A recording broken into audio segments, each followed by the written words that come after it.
কাকে বাদ দিয়েছে? সাধু সন্ত মহিলা শাখা পলা ভেঙেছে, জাতীয় পতাকা ছিঁড়েছে। কি করেনি মনোজ বার্মার পুলিশ? কি করেনি বলুন? একটাও বিজেপি ঝান্ডা নেই। আমরা এসেছি গণতান্ত্রিক অধিকার প্রয়োগ করতে। গণতান্ত্রিক অধিকার প্রয়োগ করতে, শুনলেন তো? কিন্তু আদৌ কি এই বাংলায় গণতন্ত্র আছে? গণতন্ত্র মানে কি, তার পরিভাষা কি? এটা তো এখন দিদির সরকার বা মমতা ব্যানার্জির সরকার হাতে নাতে বুঝিয়ে দিয়েছে। পুলিশি অত্যাচার, পুলিশি বর্বরতা বারবার সামনে এসেছে, কিন্তু যার জন্যে এই নবান্ন অভিযান, যিনি সাড়া দিয়েছিলেন এই নবান্ন অভিযানে, তাদের কি অবস্থা হলো? অভয়া এবং তার পরিবারের তরফ থেকে এই নবান্ন অভিযানের ডাক দিয়েছিলেন, কিন্তু তাতে শুধু নাগরিক সমাজই নয়, প্রধান বিরোধী দল হিসাবে বিজেপি পার্টি সামিল ছিল। অনেকে এটাকে রাজনৈতিক দলের কর্মকাণ্ড বলে দেখেছেন বা ভেবেছেন, এমনকি জুনিয়র ডাক্তাররাও এটা রাজনৈতিক দলের একটা ঘোষণা বলে বা একটা উদ্যোগ বলে এই নবান্ন অভিযানের সঙ্গে যুক্ত ছিলেন না, কিন্তু অনেক ডাক্তারও একে আবার সাপোর্টও করেছিলেন।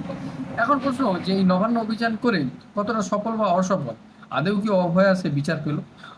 অভয়ার যিনি মা, তিনি এই নবান্ন অভিযানে কি পেয়েছেন? অনেক কিছুই পেয়েছেন। পুলিশের লাঠির ঘা, কপাল ফেটে গিয়েছে, এতটা ফুলে গিয়েছে এবং তার হাতের শাঁখা পোলাও ভেঙে গিয়েছে।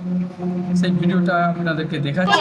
আজকে আমাকে মেরেছে, হাতের শাখাটা ভেঙে দিয়েছে, কপালে মেরেছে, সারা হাত কেটে দিয়েছে। আপনাকে কে মারধর করলো? পুলিশ, পুলিশ, মহিলা পুলিশ, কলকাতা পুলিশ, অনেক পুলিশ মিলে আমাকে মেরেছে, রাস্তায় ফেলে মেরেছে। এই ব্যারিকেড সরাতে চাই, আমার মেয়ে সুরক্ষিত জায়গায় ছিল। শুনলেন তো, পুলিশের লাঠির ঘায়ে অভয়ার মা কতটা গুরুতর আহত হয়েছেন। তার শাঁখা পোলা তো ভেঙেই গিয়েছে। অভয়ার যিনি বাবা, তারও ঘাড়ে এবং পিঠে আঘাত লেগেছে, ব্যাক পেন হচ্ছে। এখন অভয়ার মাকে এই অবস্থায় এমার্জেন্সিতে ভর্তি করা হয়েছে, মেডিকেল হসপিটালে ভর্তি করা হয়েছে। যিনি এই আন্দোলনের সঙ্গে আরেকজন যুক্ত ছিলেন, বিজেপি নেতা এবং অ্যাডভোকেট কৌস্তব বাগচি, সেই সময় ঘটনাস্থলে ছিলেন এবং তার মুখে শুনব যে কিভাবে অভয়ার মাকে এইভাবে আঘাত করা হয়েছে। আমি কাকু কাকিমা দুজনের সাথেই ছিলাম এবং যেভাবে পুলিশ প্রথম থেকে তাদেরকে টার্গেট করে নিয়েছিল যে মানে তাদের উপরে কোনোভাবে আঘাত আনবেই, তো আমি এবং আমাদের কিছু ছেলেরা আমরা সবসময় আগলে আগলে রাখছিলাম। ঠিক যখন ধর্মতলা থেকে পার্ক স্ট্রিট মোড়ের যে ক্রসিংটা, সেখানে দেখলাম পুলিশ উদ্দেশ্য প্রণোদিতভাবে একটা ব্লান্ট অবজেক্ট দিয়ে কাকিমার মাথায় মারলো এবং কাকুকেও আঘাত করার চেষ্টা হয়েছে, কিন্তু কাকুর অতটা মাথায় লাগেনি, কাকুর লেগেছে পিঠে। কাকিমার মাথায় লেগেছে, পিঠে লেগেছে, কাকিমার হাতের শাখাটা পর্যন্ত ভেঙে দিয়েছে।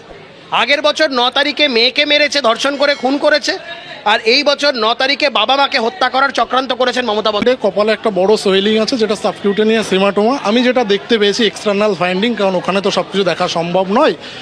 সেটা কোনো ব্লান্ট অবজেক্ট দিয়ে জোরে মারলে তবেই এই ধরনের সোয়েলিং হয়। আর যেটা পিঠের এই জায়গায় মানে ব্যাক সাইডে বেশ কিছু ব্রুইশ আছে, যেগুলো ক্লিয়ারলি বোঝা হয় যে কিছু দিয়ে এখানে মারা। এগুলো ডাক্তারবাবুদের কাছেও জানা গেল ব্যাপারটা। ঈশ্বরের কাছে প্রার্থনা করি ওনারা তাড়াতাড়ি সুস্থ হয়ে উঠুন এবং বাস্তবিক এবং স্বাভাবিক জীবনে ফিরত আসুন। কিন্তু এই স্বাভাবিক জীবনটা আর কতদিন অস্বাভাবিকভাবে এই বাংলায় থাকবে? স্বাভাবিক কি আমাদের দেশের শাসন ব্যবস্থা চলছে? আদেও কি এই দেশে গণতন্ত্র আছে, বিশেষ করে এই বাংলায়? এই সময় আমাদের মুখ্যমন্ত্রী কোথায় ছিলেন? কাল নবান্ন অভিযানের সময় তিনি ছিলেন নবান্ন থেকে 150 কিলোমিটার দূরে ঝাড়গ্রামে। ওখানে তার সরকারি প্রোগ্রাম ছিল, তিনি ওখানে ছিলেন। তিনি একসঙ্গে অনেকগুলো দায়িত্ব পালন করছেন। যেটা পালন করতে পারছেন না সেটা হচ্ছে বাংলার মেয়ে হয়ে বাংলার মেয়েদেরকেই বিচার দিতে পারছেন না, তাদের সুরক্ষিত রাখতে পারছেন না, তাদেরকে সুরক্ষিত ভবিষ্যতও দিতে পারছেন না। তা না হলে আরজি কলের মতো এমন একটা সাম্মানিক এবং প্রতিষ্ঠিত প্রতিষ্ঠানে এরকম একটা দিন দাহারে বা দিনের আলোয় এরকম একটা ঘটনা ঘটে যায়। একজন বাংলার মেয়ে, সেও তো বাংলার মেয়ে, তাকে অকালে চলে যেতে হয়, প্রাণ হারাতে হয়, তাকে নির্মমভাবে হত্যা করতে হয়। কিন্তু আমাদের মুখ্যমন্ত্রী একসঙ্গে অনেকগুলো দায়িত্ব পালন করছে, এই জন্য তাকে অনেকবার ধন্যবাদ দেওয়া উচিত। তিনি মুখ্যমন্ত্রী, তিনি পুলিশ মন্ত্রী, তিনি স্বাস্থ্যমন্ত্রী, আরও কোনো হয়তো মন্ত্রিত্ব ওনার কাছে আছে কিনা আমাদের জানা নেই, যদি তাকে আপনারা কমেন্ট বক্সে জানাবেন। সিবিআই এই ব্যাপারে বা তার নিরপেক্ষতা নিয়েও কিন্তু অনেকে প্রশ্ন তুলছেন। আর প্রশ্ন বাইরের লোক তো ছাড়বেন, অভয়ার বাবা মা বা তার পরিবারের লোকই তুলছেন।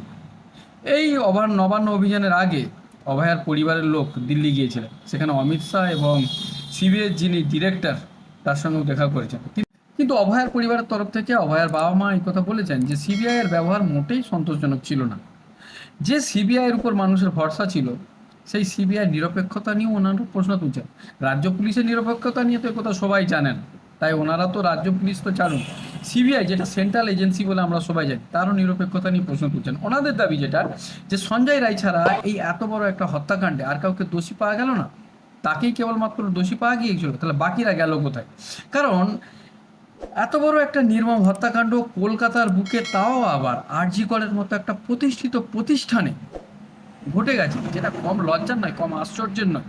এ থেকে বুঝে নিতে হবে ডাল মে কুছ কালা হ্যায়, মানে ডাল পুরা ডালই কালা হ্যায়। এই ব্যাপারে আপনাদের কি মতামত আপনারা কমেন্ট বক্সে লিখে জানান। এই নবান্ন অভিযান থেকে একটা জিনিস তো পরিষ্কার হয়ে গেল, কি এই বাংলায় এখনো কিছু মানুষ আছেন যারা মেরুদণ্ড সোজা করে রেখেছেন। মেরুদণ্ড তাদের কাছে বিক্রি নেই, চোখে চোখ রেখে লড়তে জানেন, প্রতিবাদ করতে জানেন, অন্যায়ের বিরুদ্ধে লড়তে জানেন। কারণ তারা বুঝে গিয়েছেন যে আয় যদি পিছিয়ে থাকি, আয় যদি থেমে থাকি, আয় যদি স্তব্ধ থাকি, তাহলে যেটা অভয়ার সঙ্গে হয়েছে কাল সেটা তার পরিবারের সঙ্গেও হয়তো হতে পারে। তাই পুলিশ বা প্রশাসন যতই 10 ফুট উঁচুর ব্যারিকেড, জলকামান, মোটা মোটা লাঠি বা কন্টেনার ব্যবহার করুক নাই কেন, যেদিন সাধারণ মানুষের সহ্যে সীমা ধৈর্যের বাঁধ ভেঙে যাবে, সেদিন কিন্তু এইগুলো কোনো কাজে আসবে না। পৃথিবীর যে কোনো বড় দেশ, বড় সভ্যতা বা সেই দেশের ইতিহাসের পাতা খুলে দেখুন, সাধারণ মানুষ আর খেটে খাওয়া মানুষই সেই দেশের ইতিহাস বদলে দিয়েছে। আপনার কি মনে হয় কালকের এই নবান্ন অভিযান একটি সঠিক পদক্ষেপ নাকি ভুল?